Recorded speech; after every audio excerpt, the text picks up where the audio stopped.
What's up, guys, and welcome back to Heel Report, presented by Tar Heel 24/7. I'm Jacob Turner. He's Andrew Jones, and AJ. We are here for another UNC football preview show as Carolina prepares to take on Clemson this Saturday in Chapel Hill, noon kickoff in Kenan Stadium. Clemson currently a 13.5-point favorite over the Tar Heels. Exciting show ahead. We've got Fowler from the state newspaper coming in later on in this one. He's a UNC graduate, DTH alum. He's going to come on and talk a little Clemson with us, as he's currently a beat writer for the newspaper covering Clemson down there. So really excited to have Chappell on for this one. Guy that we go way back with, AJ. I mean, you've known Chappell longer than I have, but he was one of the nicest guys in the media room when I kind of first got into it. And so good at what he does. Yeah, he's really good, man. He's fantastic. He'll be a lifer. A lot of people know who his dad is, Charlotte Observer, and he is forging his own thing, man. He's his own man, and he is really, really good at what he does. I call him one of the and there's a lot of good guys in the media, so don't people misconstrue this, but he's definitely one of the good guys. He definitely is the guy that 100%. Really, really nice guy and a fantastic writer as well, younger than I am, and just continuing to shine out there. So, yeah, looking forward to having him on to talk a little Clemson later on. So make sure you guys stay tuned for that. That'll be kind of the preview portion of this podcast, AJ. But, AJ, let me go ahead and get this out of the way. I'm going to keep the vibes high this week, AJ. I'm going to keep the vibes high this week. I know Carolina is one of the worst-ranked offenses in the country. I know they're 2-2 right now. I know they got question marks at quarterback. I know they've got boat raced in both games against FBS opponents. I know they didn't even really look that good against Charlotte and Richmond to an extent. Tell us how you're keeping the vibe high. Come on. AJ, I get all that. But that's not a good buildup for a high vibe. I had to get all the negatives out of the way. This is not what I'm saying. This is what the people are saying. Those are the facts of the situation. But you know what, AJ? We're going to look past that because Carolina coming off a bye week. And guess what? Even more importantly, AJ, undefeated in ACC play. 0-0, man. Still everything to play for. I'm keeping the vibes high in this. I'm tired of all this negativity. Oh, Carolina might not win a game the rest of the season, even though it wouldn't necessarily surprise me based on what we've seen this year. I want to keep the vibes high. I want to get the Carolina fans maybe just a little bit of belief again. I just want them to start believing again, because it has just been, and rightly so, just not a very good start to the season for North Carolina. And it's obviously trickled down to the fan base who's sitting here like, oh my God, what the heck have we gotten into under Bill Belichick right now? So I just wanted to start off with that. I know there's a lot of negativity out there, but I'm going to do my best to keep the vibes high. Undefeated in ACC play, AJ, everything to play for. And they don't have to play the Big 12 again this year. So let's keep that in mind too. None of those Big 12 games. I thought you were going to go all ludicrous on us. Oh, hey, that was, hey, I mean, 9:45 a.m. You know that when he accepted this thing, game day, all this extra, he maybe even a guest picker, like a ludicrous and some Carolina guy, MJ or LT or whoever. Game day would be there, ESPN or ABC prime time, and his concert would be like at 4:30 or something. Man. I thought you were going to go ludicrous with the positive. No, I'm trying. I want to keep it high because I joked preseason to you. I don't know if I ever said it on camera, but I was like, man, the average, Bill Belichick coming in, I think Carolina's going to be pretty decent. Like average kickoff time all season is going to be freaking 8 o'clock. I'm going to be up till 2 a.m. every freaking Sunday morning trying to cover this thing. You get to game 4 and it's a noon kickoff with Ludacris performing at 9:45 and on campus. Like, I don't know what kind of world we're living in right now, but it is not gone to plan, I think, for North Carolina, to say the least, on the football side. Quick through 4 conversation games. Story. Yeah. Right. So as most people paying attention know, Carolina has an exhibition basketball game against BYU that tips off at 9 p.m. Eastern time in Salt Lake City on the 24th. Mm-hmm. The next day, they host UVA in football. So I went up to somebody in the program back in August, late August, and we were talking about a couple of things. I said, oh, by the way, I said, I've got a little quandary. I said, here's what I'm hoping happens. I'm covering the basketball game. I'm going to be in Salt Lake City. I got a really early flight home, and I landed RDU at 2:30. I said, so you guys got to pull some strings, at least get a nighttime start. A 3:30 I could maybe make by kickoff. which it would be totally out of my norm because I get there 2 hours ahead of the game. I said, but once you guys pull your strings and make sure you get a night game against UVA, like the last several times UVA has visited, but they've been night games. Yep. And he said, we're hoping and playing that we're pretty much going to be playing mostly nothing but night games. The last game on the schedule that was undetermined, anybody would have ever expected to not just not be a night game, but be a noon kick, is this Saturday. And that just shows kind of where both these programs are That's at. why you bring in Ludacris. You don't bring him in at 9:45.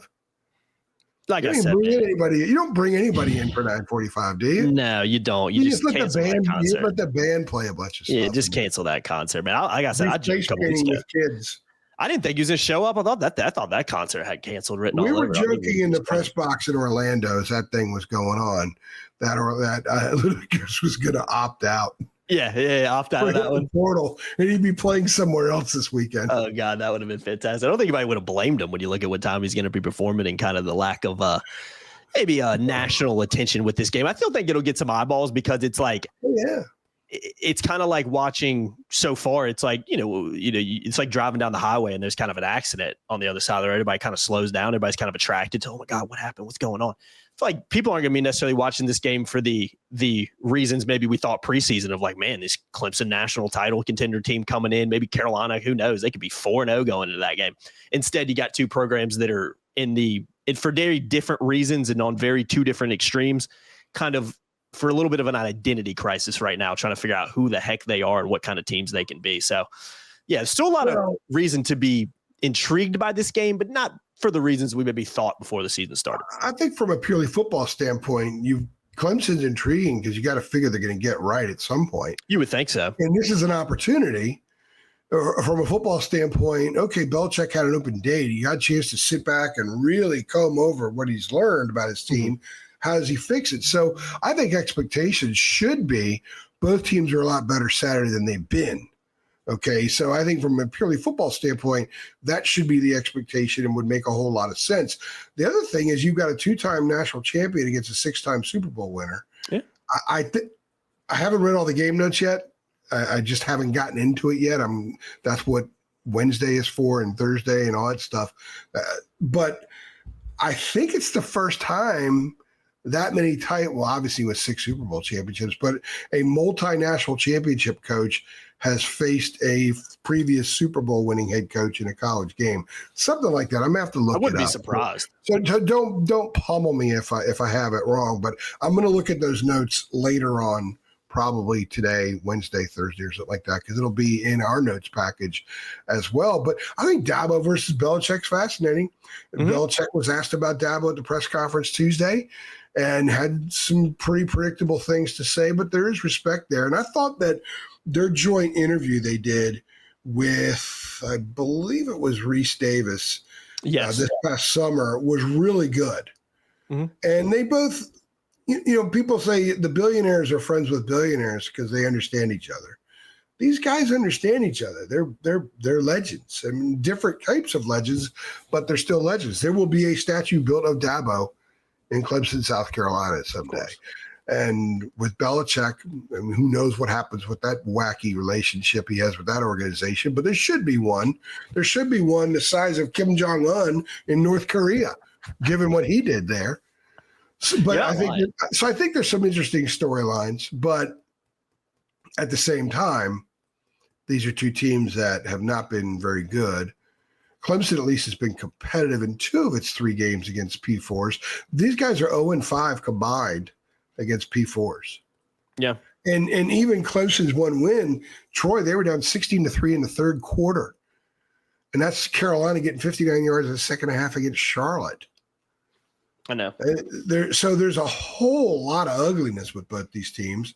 But I also think that there's room to get better, room to grow for both. Although Clemson's, I think, is significantly higher because they have a lot of NFL guys on a roster. I'm not sure Carolina has more than a handful, if a handful. Yeah, I think that's the biggest thing. I think Clemson's underachieving with a more talented roster. And I think Carolina's just struggling with maybe what they have. And it was so hard to predict what Carolina was going to be because of all the newness, 7 new players coming in, trying to figure out, how does this translate? What is the quarterback situation going to look like? How good is the O-line, the D-line with all these new faces? There was a lot of unknowns with Carolina. But I do agree. I think there's no doubt about it that it's no shocker. Anybody should be surprised by this, that Clemson is a more talented football team. It's just, not performing up to the standard that it has set with the success it's had, but also with the expectations it had coming into the year. And I think that's what makes this matchup interesting. And I think the number one thing from a Carolina perspective that makes this matchup interesting, and the number one thing that I have seen talked about really going back to the UCF game, not only because of the injury situation there, but because of how that game shook out, is the quarterback position. That's the number one talking point. That's the number one thing I kind of want to talk about. And we'll tie that into the messaging out of the football program this week. Obviously, we didn't get anybody during the bye week, but we did get to talk to Belichick earlier this week. So I do want to kind of tie that all in before we bring Chappell in to more so preview the football game in particular. But, AJ, what's going on with this quarterback situation, man? Like, what's going on? Because you look at Gio Lopez's stats, the eye test, he's statistically one of the worst ranked quarterbacks in FBS this year. On the eye test side, there's nothing that I've seen from him that shows that just wait, be patient. He'll figure it out and get going, and he'll turn this thing around.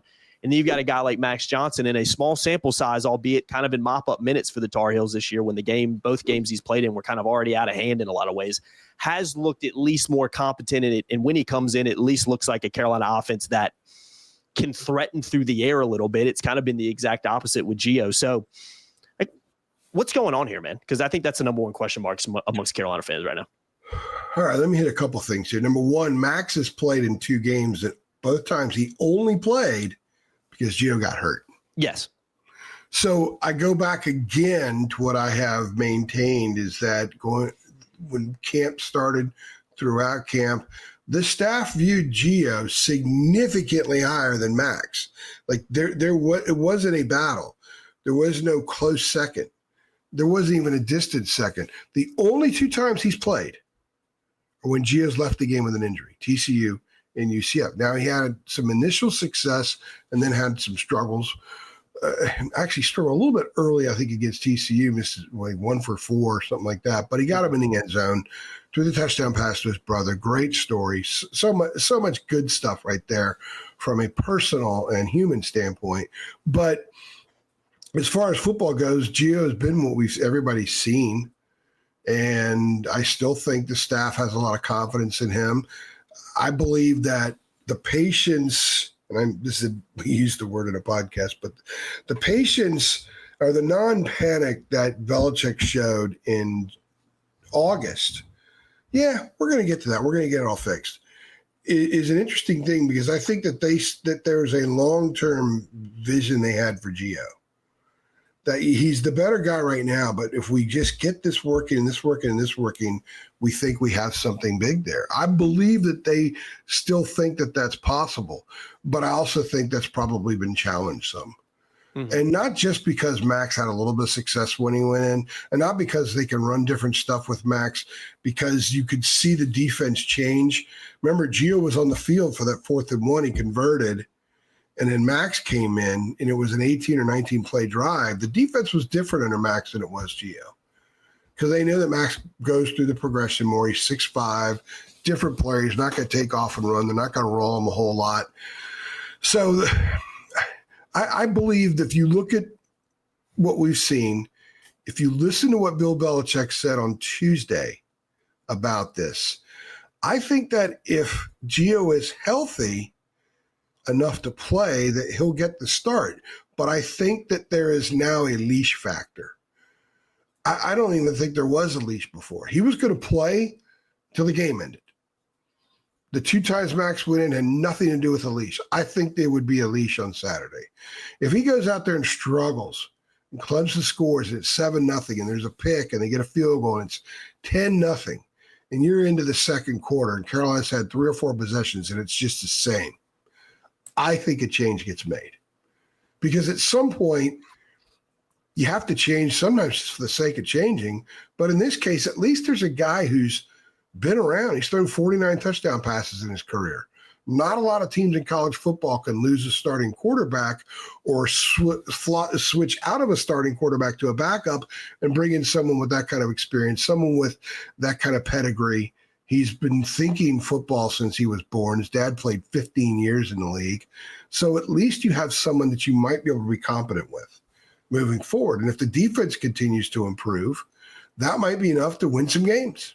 It might be enough to be competitive against a Clemson team that has really struggled offensively. Klubnik has not been anything at all like he was a year ago. So that could be Carolina's recipe for being able to stick in the game and maybe having an opportunity to win if Gio struggles. If Gio doesn't struggle, then the staff looks a little bit better, right?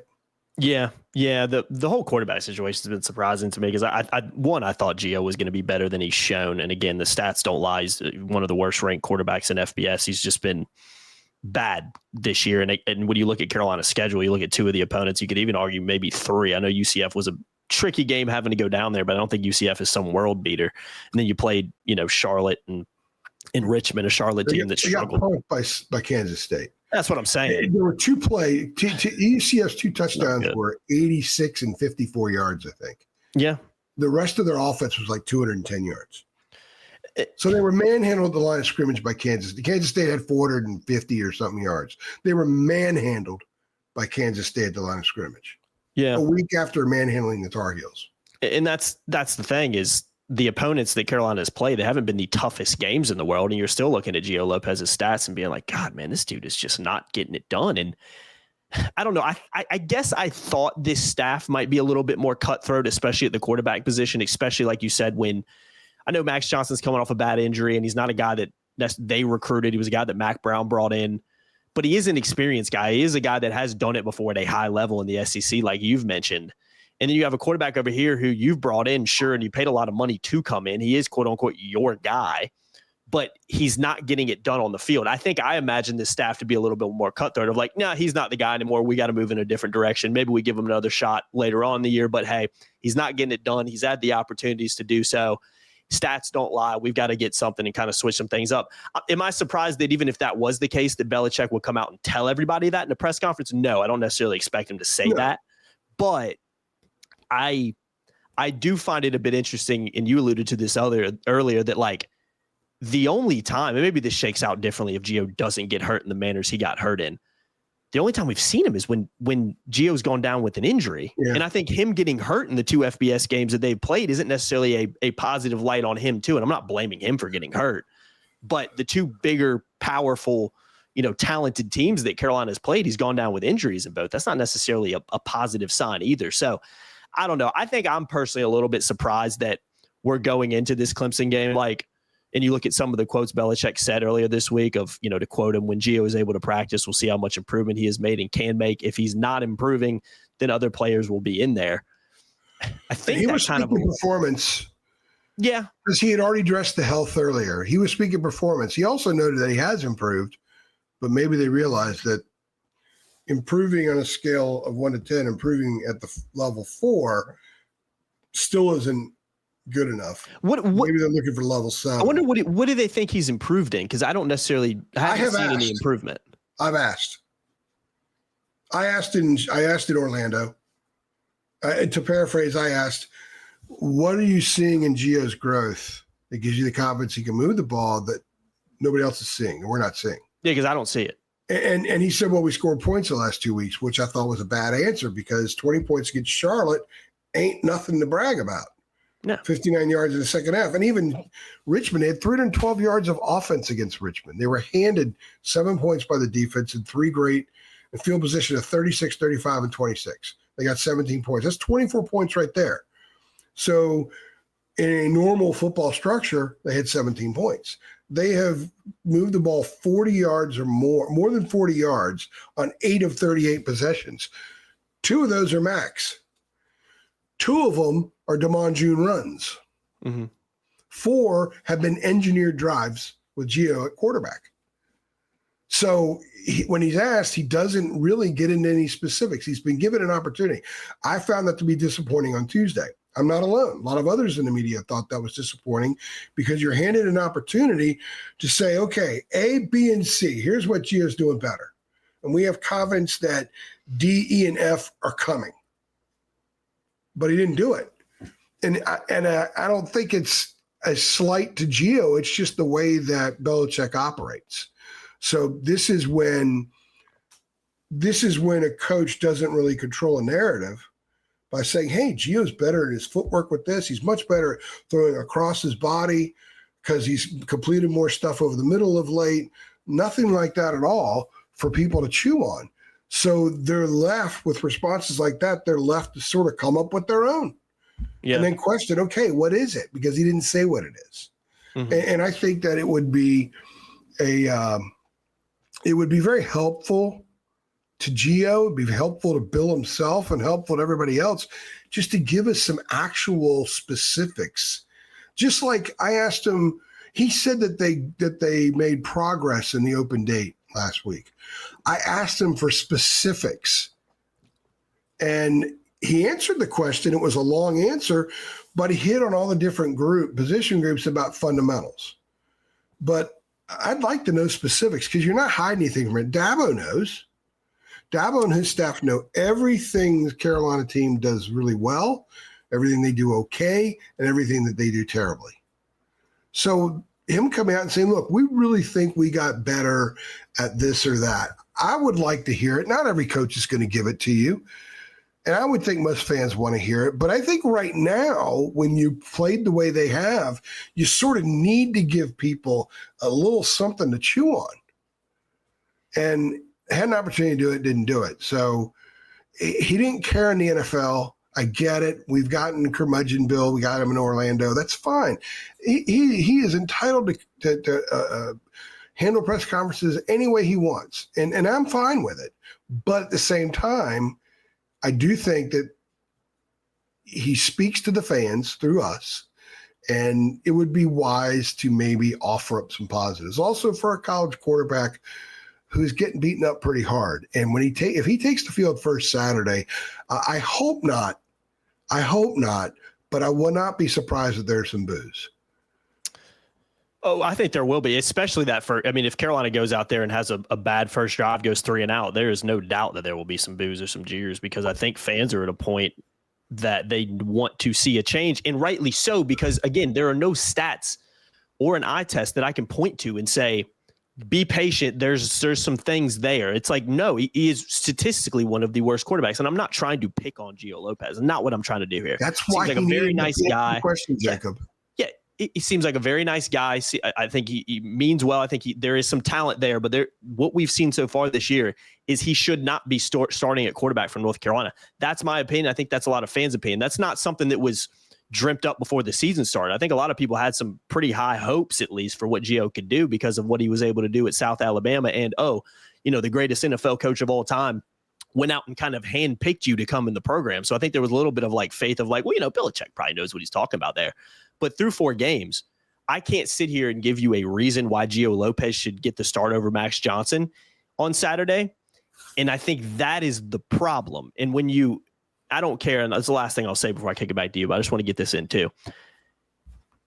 You just mentioned how, he comes out and says, well, he's improved in some areas. Okay, what areas is he improved in? Yeah. And the reason that he kind of gives you isn't really a real reason. I don't care I'm not picking on Bill Belichick. I don't care if it's Bill Belichick at the podium. I don't care if it's Nick Saban at the podium. I don't care if it's Andrew frickin' Jones at the podium. If you come out and tell me, well, he's improved in these areas. All right, what's he improved in? And you can't give me specifics. That to me is like, okay, well, has he really improved? Because I haven't seen it. That to me is a problem. The last 2 times we've talked to Bill, I've asked him 3 questions asking for specifics, and he hasn't given any of them. Okay, Jay, he's not going to give specifics. Okay, that's the way he does things. But that doesn't mean we can't be critical of him not giving specifics. Yeah, I think he needs to, especially at this point in time. And I think this conversation about quarterback goes one big step further. Let's say this thing is ugly on Saturday. If it's ugly and you realize, okay, the defensive stats are a little bit inflated or enhanced, rather, because of the Charlotte and Richmond offenses, and Clemson, who's been struggling to move the ball, is moving that thing up and down the field. And you start to think, oh, God, they got to go to Cal, which isn't bad. They got to come home and play Virginia, which moves the ball, which has may have the best offense in the ACC. And then you got to go to Syracuse on Halloween. Man, this thing could get out of hand fast. And he said, he went out of his way to say this: the freshmen are making progress. The freshmen are getting better. And he said we would use whoever in that room we think is the right person at that time. I think it's a fair question to ask looking ahead, potentially, if this is really ugly on Saturday on both sides of the ball. And if they back up the whole, well, maybe this really is a rebuild mantra, which we're going to talk about it in a different podcast, then maybe you go to Arturi Newkirk or Bryce Baker. I mean, Newkirk has passed them by. Which is wild. Yeah, I didn't see that. And how do we know? We know because of intel, but also if you're in the game early, if you're in the stadium early enough, I'm not sure if fans are in yet or not. When the team comes out and starts doing full pad stuff, over in the corner of the end zone, the centers shotgun snaps to the quarterbacks, and they're paired off in order of the depth chart. Yeah. So you'll have Chad Lindbergh snapping to Gio Lopez. And you'll have, a Bo Burks or whoever snapping to Max, whatever the rotation is at center, which fluctuates a lot. Christo Kelly, maybe, yeah. Yeah, if Kelly's healthy, he would be in that mix. I know Willow Steen's been snapping. So you see the quarterback rotation. Arturi Newkirk's third. Bryce Baker's fourth. Yeah, I didn't see that one coming. Yeah, and Newkirk passed. I remember the first practice we went to. The first thing I saw about Newkirk, I was like, man, I like the way he throws the ball. Yeah. I mean, he totally jumped out. Maybe he's that guy. Recruiting rankings don't mean squat once guys show up, but it would be an interesting connection of dates when you go back to the Georgia Tech game. I think it was maybe Georgia Tech or LaSalle, whatever it was that they brought Belichick out in basketball last year after he got hired. And then they bring out Bryce Baker, like the savior. I know, yeah. They bring him out there. It was so, man, you guys got to be careful. It reminded me of that just awful movie. I think it was Edward James Olmos was a baseball scout, and he finds this live arm somewhere. And without even playing in the minor leagues or anything like that, he's going to start the biggest game of the year for the Angels. Yeah. It's like, come on, guys. Let's pump the freaking brakes a little bit. Protect yourself a little bit. Protect the kid. Yeah, exactly. So, and then I went out and I went to the concourse because I was coming back up at halftime because I go down to the press room for basketball during halftime. I come back up and I'm on the concourse so I can get up to our section. And Bryce is signing autographs. He's surrounded by people like a superstar signing autographs. And it just rubbed me the wrong way then. And now he's QB4. And it's just one of a lot of little things that you stick over here in this little room, this room of curiosity, like the room of WTH. And we call it the WTH room. Let's start accumulating. We're doing. I like it. Let's start accumulating right now at this very moment our Carolina football WTH room. Here it is over here. And by the way, we may have to knock a wall down pretty soon. May have to expand to it, right? Expand, yeah. There's construction in here. It's going to get loud. It's going to get crazy. You have to knock a wall down and add to it because there's a lot of crap in the WTH room. And that's just one of many things. Mm-hmm. And we may see a lot more come Saturday. What do they do? If they're truly banking on, well, we're bringing in 40 freshmen, which Lombardi's already said. They have a lot of kids that can come back, but they're going to hit the portal. So they're going to usher more out, bring more in. At what point, with Max being in his last year, and if they go away from Gio now, it's not like Gio's going to be back. At what point do they go to one of the kids? And they can't look ahead to Travis Burgess now, being a true freshman next year because he's dealing with a knee. I know, yeah, it sucks. Yeah, it sucks. And you can't count on him now. You might as well find out what the hell you got, right? Yeah. I don't think we're that far away from that. Because if you look at the big picture and look at the schedule and look at what we've seen so far, it's really difficult for the most optimistic person to be optimistic, I think, right now. 100%. Now, Saturday could prove us completely wrong. They could show that they're geniuses, they're incredible at coaching these guys up, and they made the necessary chess moves in the off week that they go out there and they take care of Clemson, and they get on Clemson early and get them thinking because they've been struggling, and they take advantage. Then you have an open date, you get a little bit better, you go to Cal, and you beat a Cal team that I think is pretty decent, but they also got clobbered by San Diego State a couple weeks ago. So opportunity is there. I think that that's a stretch with this team.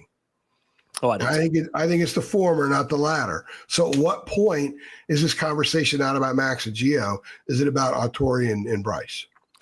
Well, if you're going to toss the word rebuild out, I mean, why would you not build for the future? If it's always a rebuild year, like it's going to take some time. All right, well, why don't you, maybe it makes more sense to bring in one of those guys and try to build it for the future. I mean, I heard that argument a couple weeks ago when I think a lot of Carolina fans realized that, hey, like we're not very good. Like Gio Lopez ain't the guy. It's like, well, if you're building and you're trying to rebuild this thing, it almost makes more sense to say, let's just go with a younger guy and see if we can get him going. And then he might be the guy next year that can take us to that next level. You could easily sit here and make an argument for that if you're going to throw the word rebuild out, which, like we'll talk about in the other podcast we're going to do, has been a rebuild and patience, I should say, have been kind of the two keywords recently. But don't you think, I want to know what people watching think as well. Like, if it comes to it, when is the right time to do that? Where you go away with you just move on from the veterans and just rotate the other two, see who can play, right?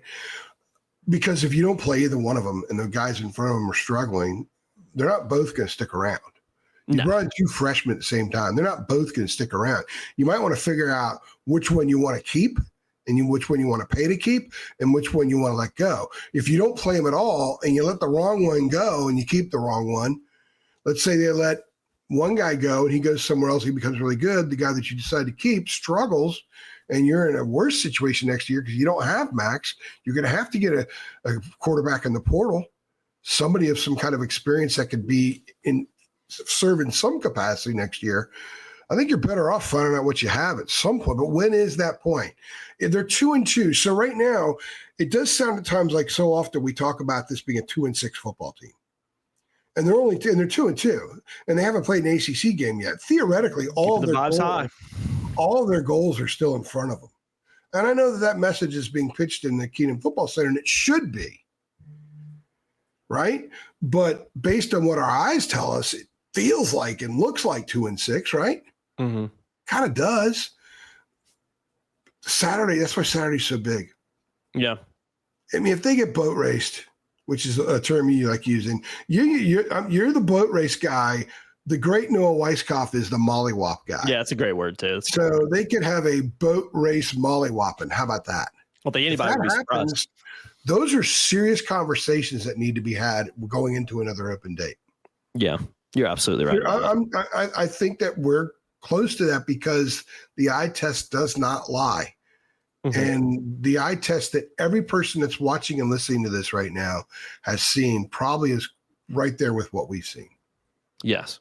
You're 100% right on that.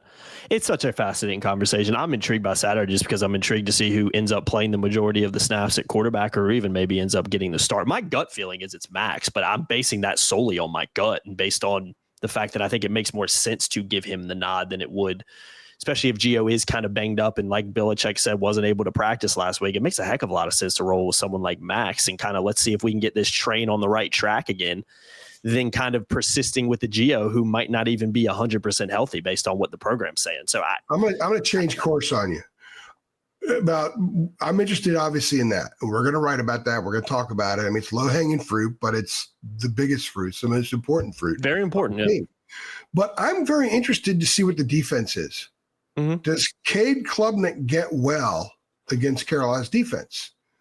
And if not, is this defense maybe good enough that they could find ways to win games and they could make something of this season? Can they get to a bowl game? I still think that there's some opportunity on defense. Like they have some opportunistic dudes.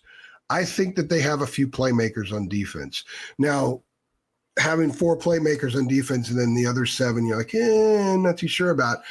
Playmakers are really going to step forward and make a lot of plays. It's just not enough. I do think the defensive front, the defensive line has been better than we thought it would be. It was by far the biggest concern in August, and they've done better. We talked to Kamari House on Tuesday as a linebacker. I tried to get him to say a positive too, and he wouldn't do it. I think they're being taught this in the program.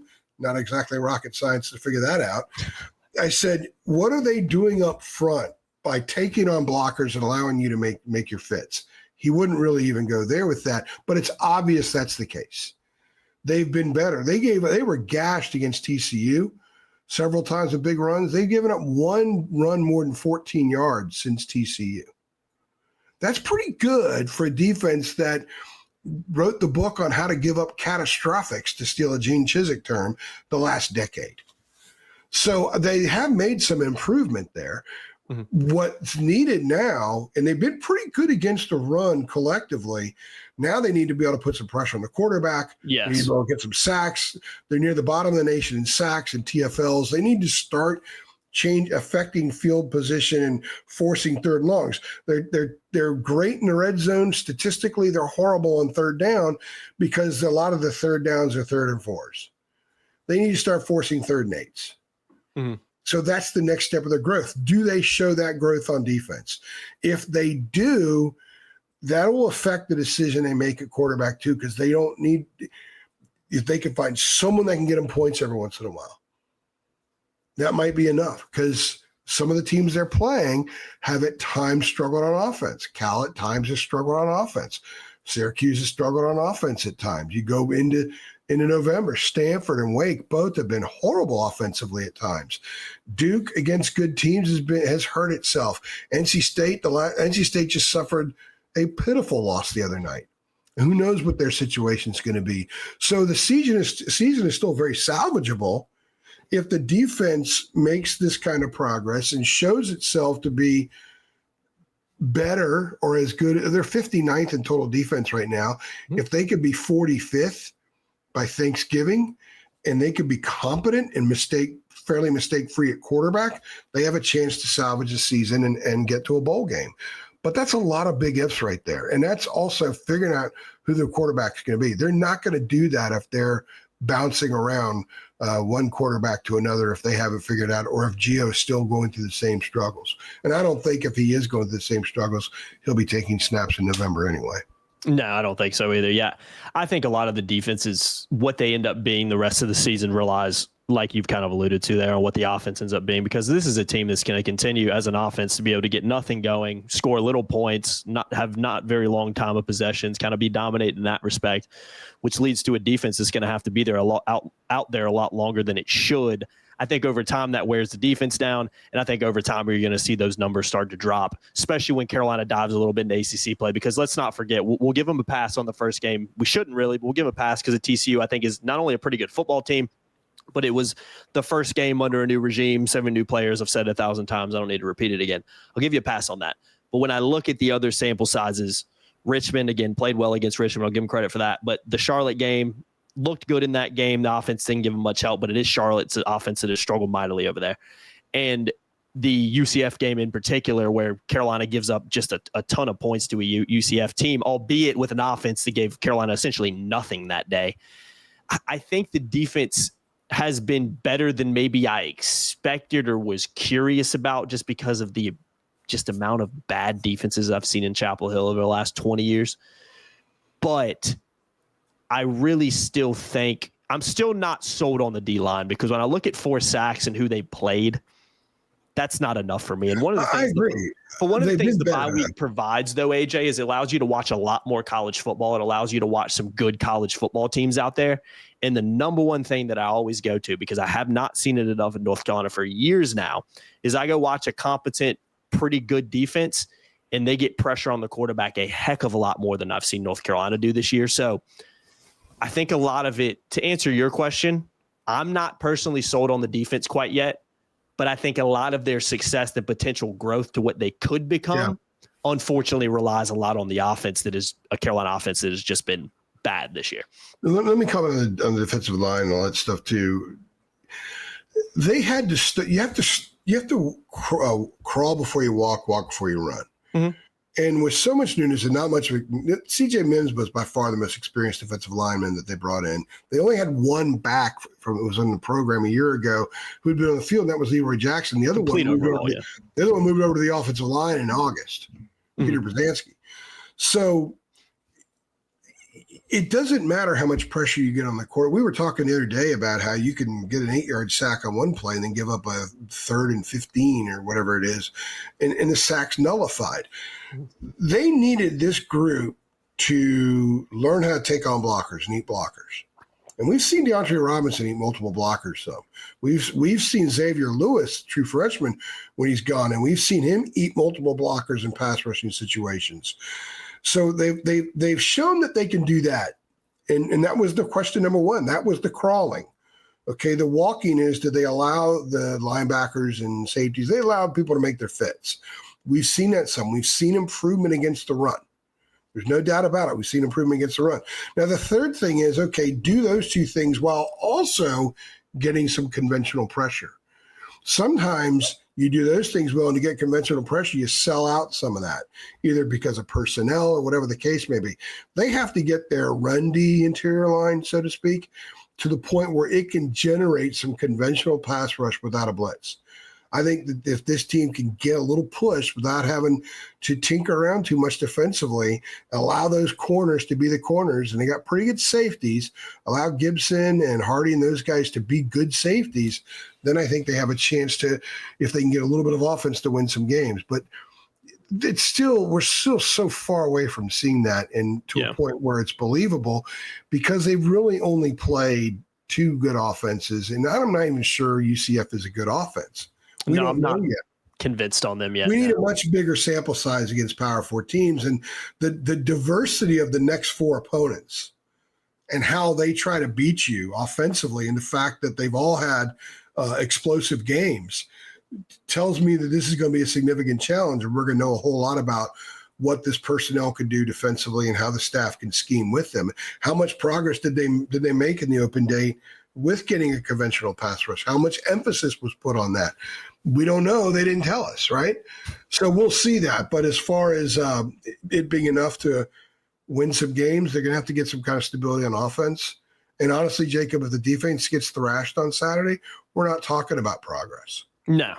We're talking about them in the same breath we are everything else. And then that's when some seriously hard questions need to be asked internally about what they do with certain personnel. Yeah, I wouldn't be surprised if Clemson got right on Saturday. I really wouldn't. I don't take any pleasure in saying that, but I expect it. Especially people who've been watching Carolina for a long time. I mean, like I mentioned, Cade Klubnik's coming out party was against North Carolina a few years ago in that AC championship game, and they had no answers for him. Completely different team, completely different kind of Klubnik and everything, but I don't think anybody that's watched Carolina football for a long time, and I say this a lot because I do think history is important when you're covering a team and following a team and been watching a team for as long as Carolina fans have. I don't think anybody would be that surprised if Cade Klubnik and Clemson's offense had a kind of a get-right performance on Saturday. And I think a lot of that would also play a factor with that would be Carolina's offense just continuing to struggle, not being able to move the ball, keeping the defense on the field too long. That is a perfect recipe for a coming out party like Clemson could have. So it's not just solely dependent on the defense. This is a team sport and a team game. If your offense isn't giving you any help, I mean, you're just putting your defense in bad spots. So we'll see. But let's move this thing on, AJ. We'll move it on to the preview section. We're going to bring Chapel Fowler in right now to talk a little bit of Clemson football, what the heck's going on over there in Clemson, South Carolina with Dabo Swinney and the Tigers. And looking forward to bringing him in. So here's Chapel Fowler.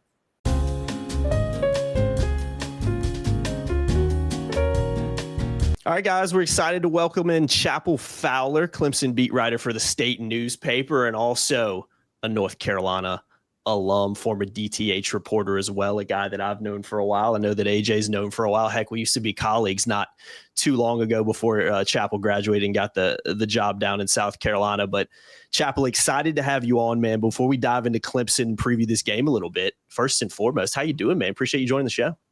I'm happy to be here. Good to be on with y'all. Two of the longtime North Carolina beat people that I've known dating back to, I guess 2016, 17 at this point. So time really flies. I feel very old, but I'm happy to be on it as a full-time journalist now and previewing this one. Cool to come back. And, I was a senior at UNC the last time Clemson played at UNC, which was that famous, 2-point conversion game down there at the goal line. And I think they lost by a point because of that. They went for the win at the end. It was like game 3 of the MAC era.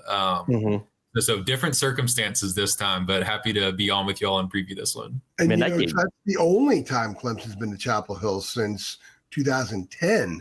Butch Davis in the last season. Johnny White went nuts that game. Yeah, big game from Johnny White. It's ridiculous. The whole scheduling thing in the ACC is stupid. Clemson should come to Chapel Hill a lot more often than they do. Carolina should go to Clemson a lot more often than they do. Charter members of the ACC, that should be. Maybe that'll change. That'll change. And if the league is smart with TV ratings and everything like that, they should not have some stupid rotating cycle. Just be very blunt about it. We're trying to create TV shows here. Yeah. Yeah, I agree with that. Yeah, I was going to say that 2019 game might as well have been like a lifetime ago. It feels so long ago, man. And it was. I mean, it's 6 years ago pretty much at this point. But God, that feels like so long ago, really, when I look back to it. But yeah, like AJ mentioned, exciting matchup ahead this weekend with Clemson coming into town. But Chappell, I got to start off with this, man. I mean, Clemson kind of, let's be honest, probably one of, if not the biggest kind of storylines in college football this year. Just started off the season really poor. Only win is against Troy, a loss to LSU in there. Home, Georgia Tech lost as well, and then a Syracuse loss at home is the last kind of result that Clemson's had before the bye week.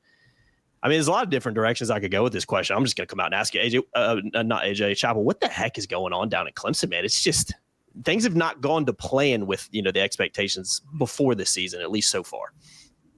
It's been baffling. Entering this season, I tried to pump the brakes a little bit, just in radio hits and what I was writing. I think I predicted they would go 10-2 in the regular season and make the CFP by winning the ACC. I didn't think they were gonna gun for a national title. I don't think they were gonna go 16-0 or anything. But I thought they had, and I think most people thought they had, like a roster on paper that was absolutely good enough to be right up near the top of this conference and compete against LSU, South Carolina, and get to double-digit wins, get to the playoffs, see what happens. I think more than anything else, and I think they do have a talented roster. There's a ton of NFL guys on this roster that are going to be playing on Sundays around this time next year. None of those guys are really playing to their full potential. And I think that's a player, focus and intensity shortfall. I think that's a coaching development shortfall. Again, this is a really highly paid roster in the rev share era, very highly paid coaching staff, ton of support staff. Again, 16 and 22 starters back, everything going in your direction. Preseason momentum, preseason ACC champs, national champions. People are picking them to win the whole thing. Everything was in front of them, and they've kind of just really stumbled in every single game. Like you mentioned, the Troy game is their only win, and they were down 16-0 in the second quarter of that one. So the answer, I guess, is everything going wrong pretty much. But I think it's players are not playing the way they should be playing, and I think that's on everybody. Yeah. So what's the real Clemson, the team that was very competitive with LSU? And I thought a snap or two here or there, that game could have gone different. And obviously, they were in position to win at Georgia Tech. I think Georgia Tech's really, really good. I think Georgia Tech has a chance to win 10, 11 games in a regular season. Or is Clemson the team that was awful against Troy? It was 16-3, 4 minutes into the second half in that game. And then Syracuse was really unexpected, especially if you look at what Syracuse did the following week, a couple of days ago, getting blasted at home by Duke. I don't think Syracuse, other than the win at Clemson, has looked anything like it did a year ago. So what's the real Clemson? The Troy-Syracuse Clemson or the LSU-Georgia Tech Clemson, where it was a couple plays away from getting huge wins? I think they're somewhere in the middle. And again, that's just like a concerning place to be for a preseason championship contender. I agree with you. I thought they played well against LSU, give or take, 2 or 3 key plays, 5 or 6. Same against Georgia Tech. I thought they came out with their backs against the wall and went down. I think they were down 13 in the second half at some point, or a touchdown in the second half. Like, they had a great drive to tie that game right before the Tech drive that led to that walk-off field goal. But probably between those two is what the real Clemson is. And that's kind of been their issue over the last few years. I think it's magnified now because they've had these like baffling losses on top of it. But what happened against LSU, against Georgia Tech, kind of those 2 to 3 to 4 key plays against a really good team in a really marquee environment where, hey, you win this one, like this is going to be some positive momentum on your side. They've fallen short in so many of those games in the last few years. I don't have the stats right off the top of my head, but I think there's something like 3-8 in their last 11 against the SEC. They haven't beat a ranked SEC team since Texas A&M in 2019 in the regular season. Last year they struggled against the best teams they played. They had 1 win against the AP top 25 team all of 2024. and that was SMU in the ACC title game after surrendering a 17-point fourth quarter lead and needing a walk-off field goal to get into the CFP. So I think some of those big game struggles have followed them from last year to this year, and it's kind of like a concerning trend. I think that's Clemson fans' main frustration with this team. 9 wins, 10 wins is awesome, and a lot of programs would kill for that level of consistency, but kind of that top stage that they've shown that they can win on, win on. And they did that for such a long time, 15 to 26 straight CFPs, 2 titles. That's not consistently happening right now. It's really not happening at all. Preceding the period of time that you just noted, and you could say that it was all preceding the loss to LSU in the national title game, which Clemson didn't look like Clemson that night. But who would have against that LSU team, right? Preceding that point in time, everything that you're saying, Clemson didn't do. If they had you down 17, they beat you by 31. In the Georgia, I thought the Georgia Tech game was interesting because I want to know what Clemson's culture would do. Culture's so huge. And Dabo, because he hasn't gone too deep into the portal, has really held on to the culture, and the culture's been one of the assets. And I thought because they really should or had a chance to win that game coming off the loss to LSU and the poor Detroit performance, that maybe the culture was showing up there. Even in defeat, because that's a really good team that they lost to, maybe the culture was showing up, but then they turn around and have Syracuse, and it was nowhere there to be found. What is the culture of the program right now? And how much of that is Dabo not adjusting? Maybe it's gotten stale. Maybe he needs to bring in some more fresh faces from other places. I think the culture, he would tell you it's great. I think it's concerning. I think that what you just mentioned with Tech to Syracuse, those back-to-back games, like I thought Tech maybe start to finish all encompassing was their best game they've played this year, offense and defense combined. I thought both units weren't perfect, but they kind of gave each other chances to win. And like you mentioned, like that is a really good team that you lost to on the road. And then you just get boat raced by Syracuse. Honestly, nothing was working. They looked lost. Fans booed them so many times I lost count. They were down 20 in the second half. I don't know. When guys are not screaming to the ball, hustling, playing their butts off like they did under Brent Venables forever with Clemson, like you mentioned, like some of the slip-ups they've had on defense are things that just literally did not happen for about a decade. And I think part of that is Venables being such an elite DC, but just the level of accountability and, intensity. And they brought in a new defensive coordinator, Tom Allen, and Dabo's made a number of external hires across the board in recent years after doing a lot of the opposite for a long time. But I don't know. I think some things feel a little stale. You get preached about their record and their historical consistency in Dabo's tenure. And then the team that shows up like on Saturdays this year really just has not played up to that standard. Dabo's hinted a few times this season that like their locker room is not clean. Like guys are struggling with like basic stuff like that. Like that's not what you want to hear, what you expect to hear from, again, preseason national champion pick by whoever.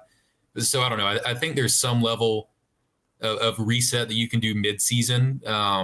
But I think there needs to be kind of a larger, at the end of this season, step away and look at what went wrong and really try to tweak stuff. And I think more outside voices and kind of just a fresh take on a few things could be beneficial. Who knows if they does it? But that's kind of just my thoughts. Mm-hmm. Yeah, that makes a ton of sense. I want to, before we dive into kind of previewing this game a little bit more and talking about Saturday in particular, I just want to ask you about Cade Klubnik real quick, because he's a guy that kind of like the team this year got a lot of preseason hype, and rightly so. His guy's been around the program for a while and has had some really good seasons. Including looking at last year with 36 touchdown passes and 6 interceptions. You kind of look at his stat line this year, and I know it's only in a 4-game sample size, but 6 touchdowns, 4 interceptions. I mean, he's 2 interceptions away from his entire total last year. And again, I'm just illustrating that to show kind of how he struggled and how the team as a whole has struggled. There's some other stats you can throw out. His completion percentage is also at a career worst as of right now. That could obviously change as the season goes in. Clemson ranks 17th in the ACC in scoring offense, the only team in the league right now that's averaging less than 20 points per game. And I think their schedule played a little bit of factor. Let's not forget they have played some good teams early on. But I think Klubnik's just been a very interesting topic of conversation, because I hear people who say, that's kind of more of who he is than this, superior NFL talent. And I see a lot of people on the opposite say, no, like Cade Klubnik's a good quarterback, man. I mean, I was 10 feet away from his coming out party back in 2022 when they played Carolina in the ACC title game. Like, he looked fantastic in that game. And again, you can look at the stats over his career, especially last year, and there's a lot of good things to point at. But what's going on with him? Because he feels like the de facto kind of leader of this team and obviously the leader of this offense.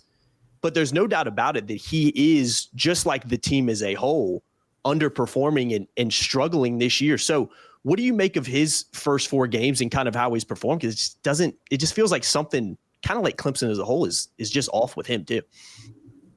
I don't know if it'll last the whole season, but through 4 games, I've seen a regression. I've seen him go back to some of the bad habits that he had as a first-year starter in 2023. That was the year they started 4-4 and lost a number of ACC games and just had so many brutal turnovers and key mistakes by him that you just can't have. I thought that interception stat you just said is super illuminating.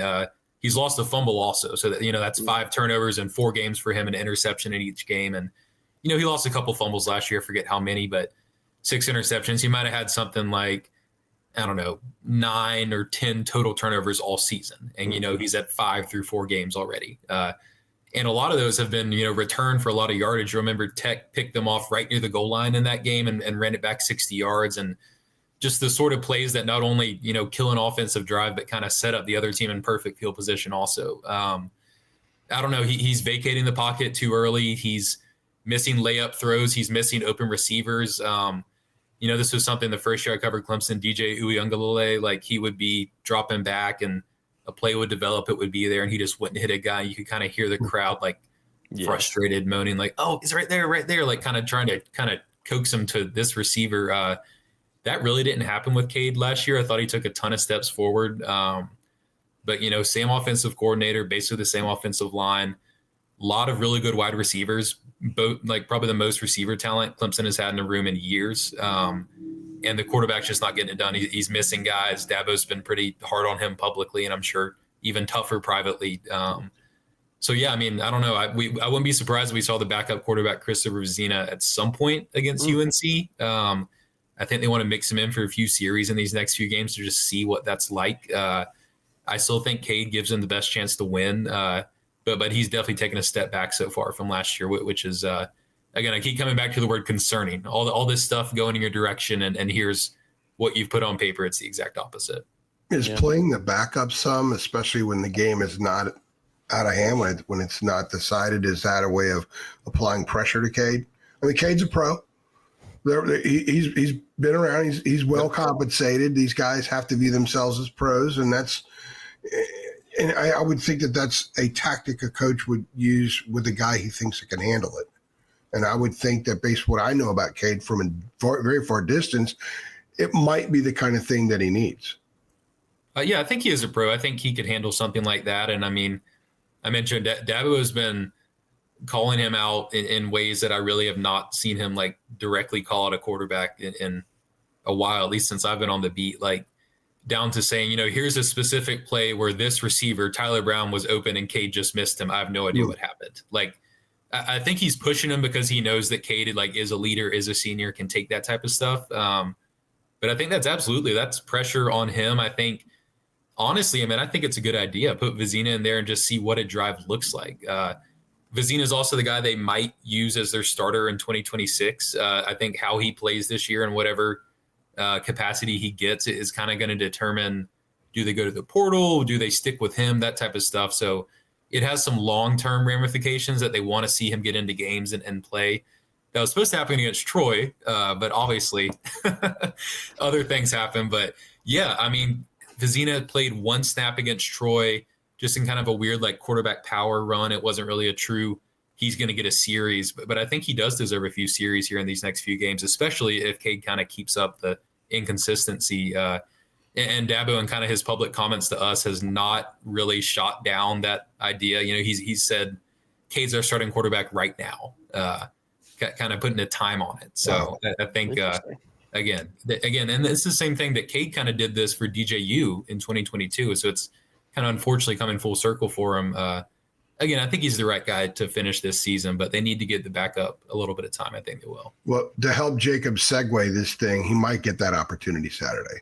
It's very possible that resurgent, frothing at the mouth Clemson does to the Tar Heels something that would make it easy to get the back up the mark. Yeah, I find Saturday very intriguing. I joked in my staff picks that we do on our website, and I don't think it's come out yet, but I forgot when we put them out later this week. But I kind of joked of like, oh, what a perfect time to play Clemson. A down Clemson team, whole world's talking and hating on them.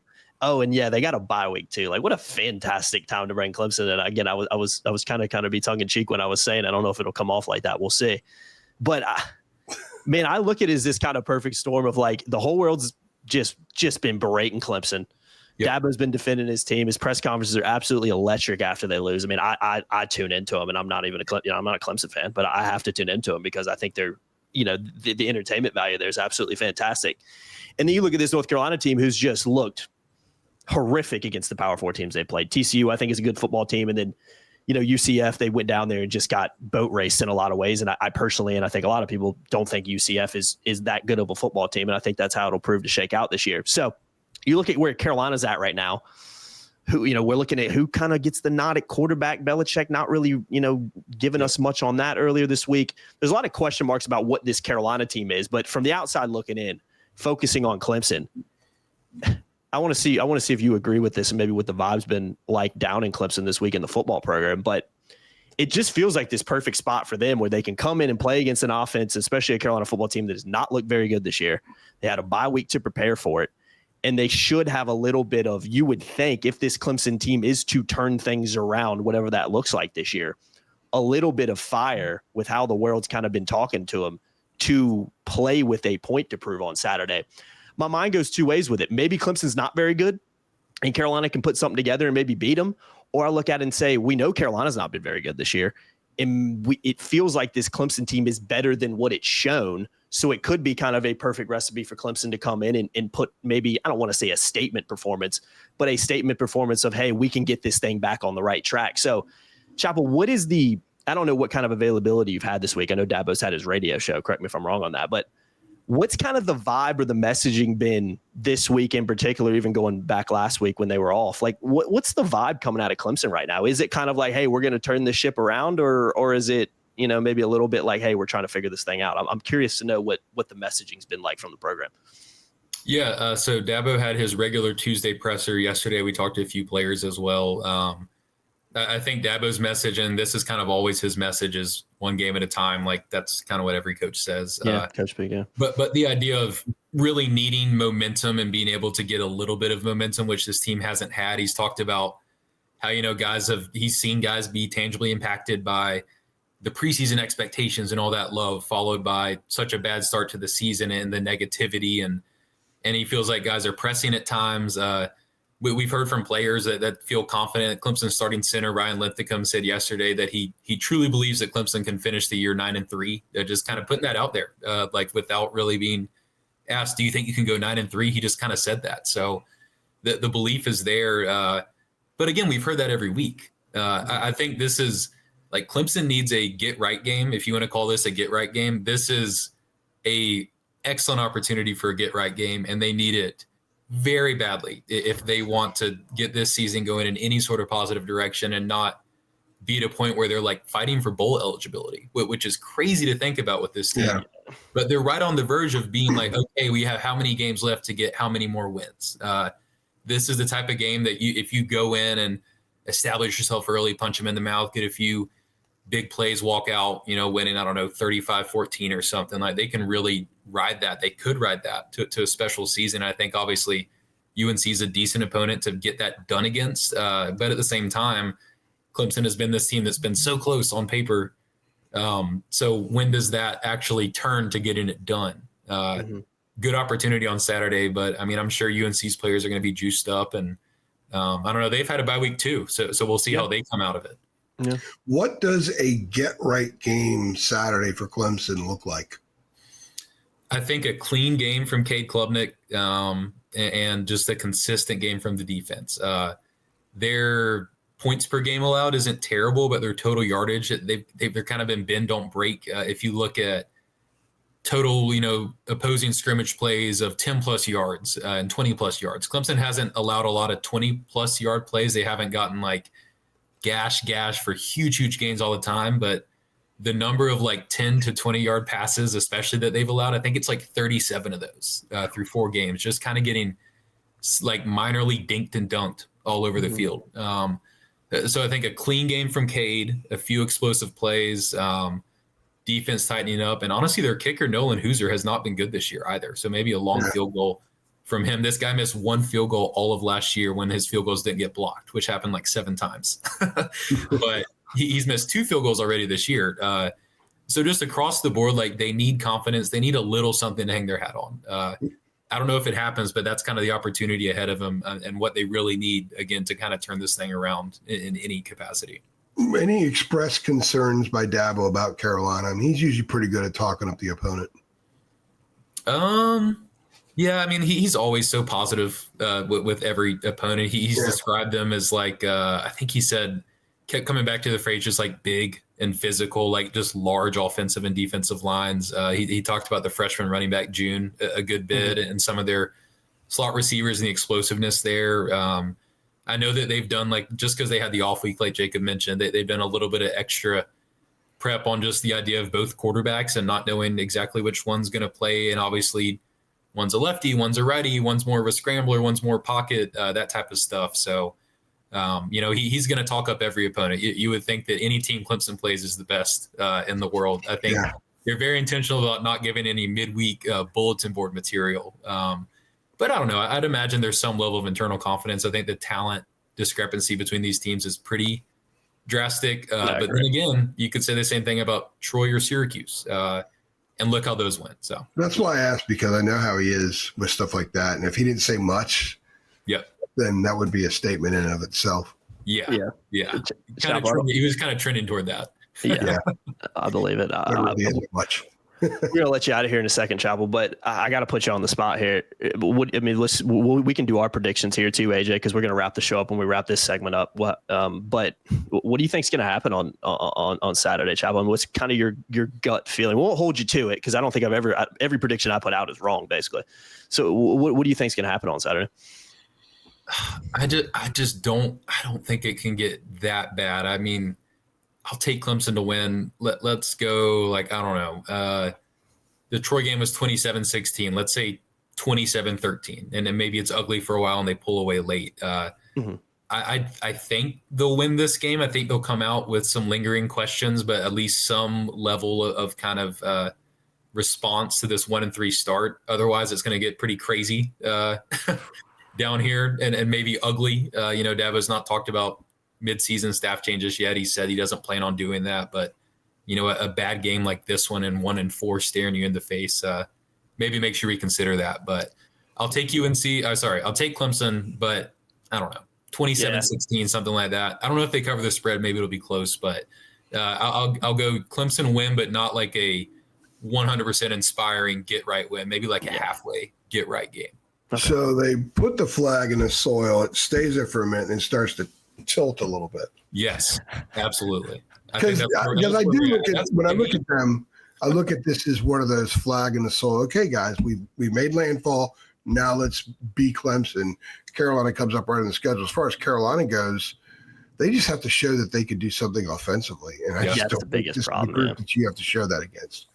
You mentioned that the guy's not playing well. I was told back when Austin Blasky, the starting center, was injured a week into fall camp, that they just said, we just got to have him back by Clemson.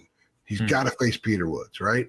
And now he's playing tackle because the offensive line's been kind of screwy in a lot of ways. So this is such a huge task for the Tar Heels on so many levels because they're battling themselves and they're going to battle, I think, a resurgent opponent. I think it's going to be more lopsided than that. I said 34-17 in my prediction. I kind of agree with Chappell said. I'm kind of in two minds with it because what we've seen from Clemson has not been very impressive. And on the flip side, what we've seen from Carolina has not been very impressive either, particularly on the offensive side of the ball. Does Max Johnson get this start on Saturday? Does that maybe change the fortunes of the offense a little bit? I don't know. There's a lot of – I kind of feel what you're saying, Chappell, of like I think I say 34-17, but I don't really have a lot of confidence in that. Like I think Clemson will win the game, but when you look at the two teams and just how they've performed in the first 4 games, I feel like we're kind of both going into the game like Yeah, I wouldn't be that surprised if Clemson put together a pretty good performance, and I probably wouldn't be surprised if Clemson looked kind of like they have through the first 4 games again. So I kind of feel the same way with Carolina, but I definitely lean on we have not seen a lot from Carolina to have. I think that would be the bigger story. I think if Clemson looks bad, it's a much bigger story than if Carolina looks bad. Yeah, for sure. Story.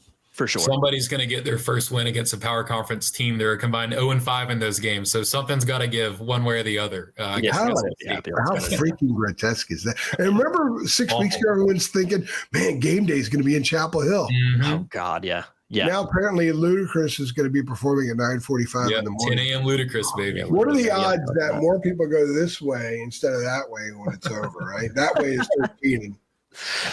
Oh, God, man. Yeah, who would have saw that one? Chapel, thank you, man. Appreciate it. You are the stud on the Clemson beat. How can everybody find your work? Yeah, thanks, guys. It's a pleasure to be on with you and appreciate the kind words. My Twitter is @ChapelFowler, first name, last name. I'm blessed with a unique one, so I didn't have to do any underscores or anything. And our website is thestate.com/sports. That's all my Clemson stuff, all of our Gamecock stuff, everything kind of going on down here in the Palmetto State. Fantastic, man. Good. By the way, let me say this too, AJ. I'll put the link to his social media in the description below so people can get on that. But yeah, we're gonna wrap the show up as we wrap this segment up because we've already done me and AJ's kind of portion in the beginning. So as always, guys, we appreciate y'all watching. Chapel, again, thanks for joining us on here. We'll get you back on some other time, man. Hopefully we'll get some more games in the future with North Carolina and Clemson because like AJ said early on, there has not been enough over the last 10 or 15 years. So appreciate everybody watching as always. Get involved in the comments. We'll see y'all next time. Thanks. Thanks.